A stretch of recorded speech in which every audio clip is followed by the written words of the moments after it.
अमरवाड़ा उपचुनाव के नतीजे आ चुके हैं। बीजेपी के कमलेश शाह 3027 वोटों से जीत गए।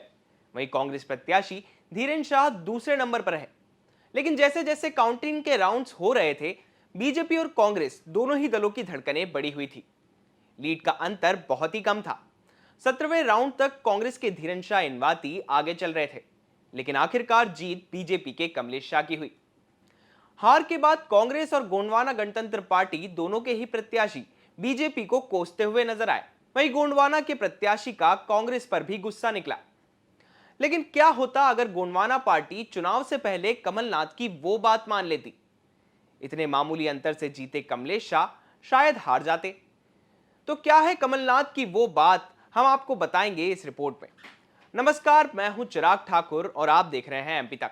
आपको बता दें कि मुकाबला त्रिकोणीय था। बीजेपी कांग्रेस के अलावा गोंडवाना गणतंत्र पार्टी के देवरावन भलावी भी मैदान में थे। अपनी हार के बाद देवरावन भलावी बीजेपी और कांग्रेस दोनों को ही कोसते हुए नजर आए।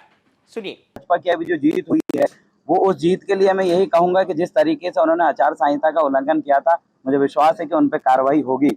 और कांग्रेस में अगर रहता, कांग्रेस से टिकट ले लेता, तो आज का विधायक मैं ही रहता। लेकिन मैंने कांग्रेस को यही बोला कि मैं अपना ईमान नहीं बेचूंगा, भले ही मेरे को 2000 वोट मिले, और आज मैं यही हूँ। इसलिए मैं संतुष्ट हूँ कि मैंने अपने आप को तो नहीं बेचा। मैं अभी भी अपनी पार्टी के साथ हूँ। मैंने दल नहीं बदला, ना कमलेश शाह की तरह, ना ही मोनिका भट्टी की तरह। तो सुना आपने, देवरावन कह रहे हैं कि अगर कांग्रेस के टिकट पर चुनाव लड़ा होता तो आज मैं विधायक होता।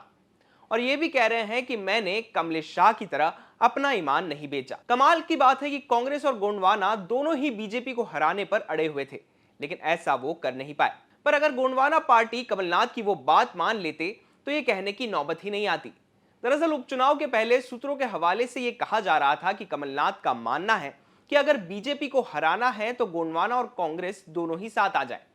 यानी कि गोंडवाना अपना नामांकन वापस ले लेती और कांग्रेस प्रत्याशी को ही समर्थन दे देती। उनका मानना था कि गोंडवाना के मैदान में होने से कांग्रेस को ही नुकसान होता है। खबरों के मुताबिक इसकी पेशकश भी की गई थी, लेकिन गोंडवाना ने यह प्रस्ताव ठुकरा दिया।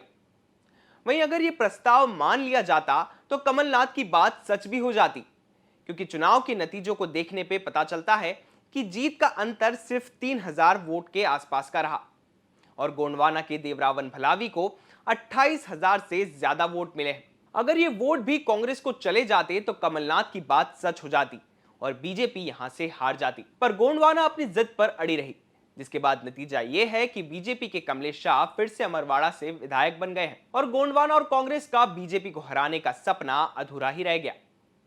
आपको ये खबर कैसी लगी, हमें कमेंट सेक्शन में कमेंट करके जरूर बताएं। बाकी एमपी से जुड़ी तमाम खबरों के लिए देखते रहें एमपी तक।